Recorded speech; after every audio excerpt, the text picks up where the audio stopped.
Hey everyone, welcome to Trends with Benefits. This is our short form podcast where we give you microdosed episodes for your day. My name's Garrett Molnex. I'm one of the team members here at Mud. If you'd like to be featured on our podcast, record yourself telling us where you're drinking your mud, what you're up to, and send it to podcast@mudwater.com. If we use it, we'll send you some free mud. On today's episode, we had Kyle Tierman sit down with Rick Doblin. Rick is the founder and executive director of MAPS, which is the Multidisciplinary Association for Psychedelic Studies. MAPS has been granted FDA approval for MDMA assisted therapy for PTSD. On today's episode, he explains how MDMA is being currently used in group settings for therapeutic uses and how it's going. We hope you enjoy. There have been various healing circles in other cultures for thousands of years. Shamans using ayahuasca. Many of these shamanic rituals are done in a group setting. Have you done any research on the impacts of MDMA therapy in a group setting?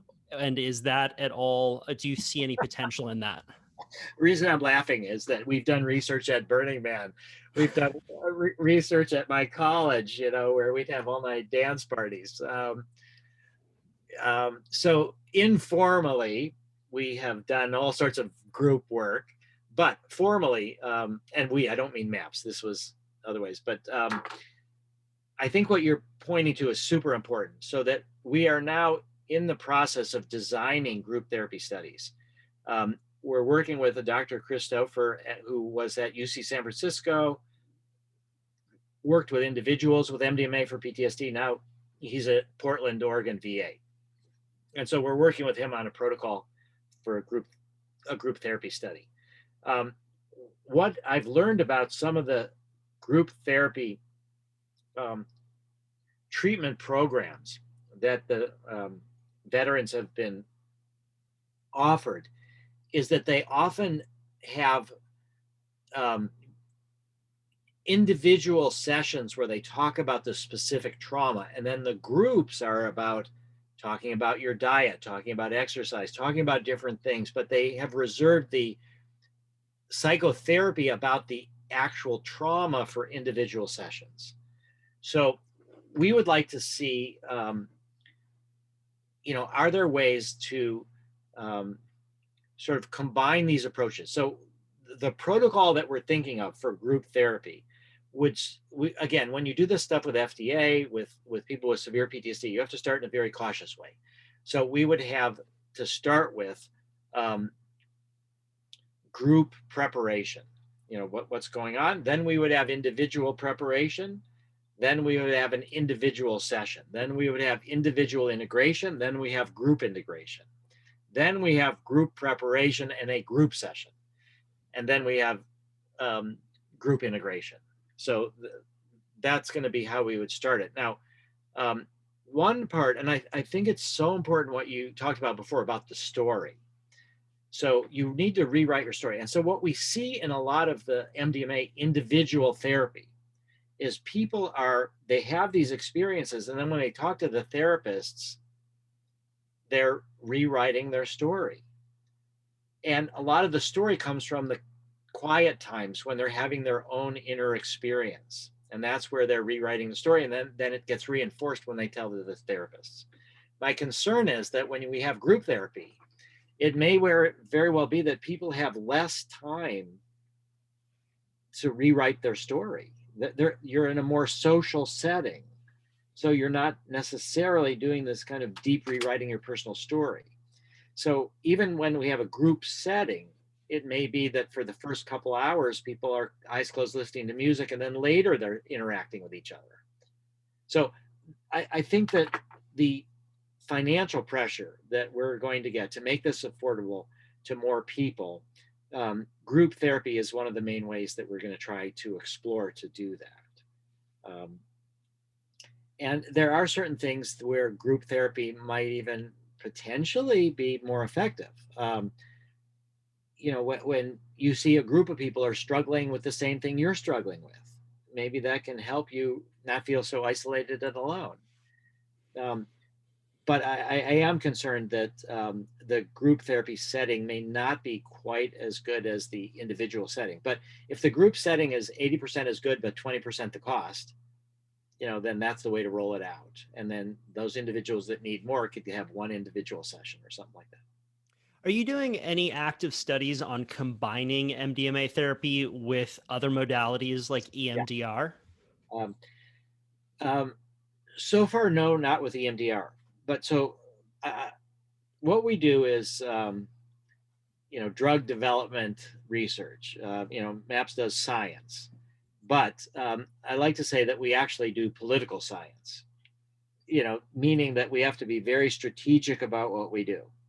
And so a part of that strategy was to look at those people that have developed other non-drug psychotherapies for PTSD, particularly those that are connected with the Veterans Administration, but world experts all over the world on PTSD, and then approach them. And instead of saying, oh, what you've got helps a certain people, but it's limited and MDMA is better, what we've said to them is, we want you to learn about MDMA. We have a method that's our treatment method. It's manualized. You go to the MAPS website, you can get our treatment manual, it describes our method. But we've gone to people that have developed prolonged exposure, cognitive processing therapy, and cognitive behavioral therapy, in particular, cognitive behavioral conjoint therapy, where it's two people, one has PTSD, it affects the relationship. And we have offered to fund studies that would pay them to do research blending MDMA with their existing non-drug psychotherapies. So that is, we've completed the study with MDMA with cognitive behavioral conjoint therapy. That was just a small treatment development study. It worked great. And now they're trying to do fundraise and get ready to do a larger controlled study. We're also very close. If COVID wouldn't have happened, we would have started studies blending MDMA with prolonged exposure and also with cognitive processing therapy.